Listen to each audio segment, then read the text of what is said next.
नमस्कार दोस्तों, एक बार फिर से मिथिलांचल एक्सप्रेस के चैनल पे आप सभी का बहुत बहुत स्वागत है। दरभंगा में शिक्षिका की लाश मिलने से सनसनी, ससुर ने कहा रात में भाग गई पति भी टीचर। बिहार के दरभंगा जिले में शनिवार को एक शिक्षिका की लाश मिलने से सनसनी फैल गई।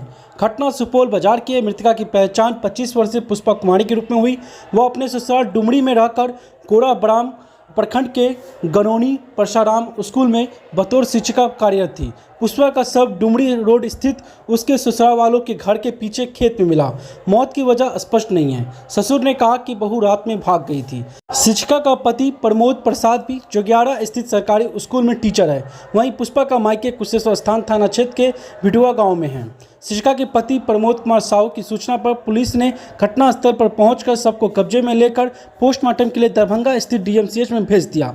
पिता ने बताया कि सुबह 5 बजे बेटी के ससुर अलीपुर थाना क्षेत्र के गोसवा गांव निवासी कुंवर साहू ने मोबाइल पर सूचना दी कि आपकी बेटी रात में भाग गई है।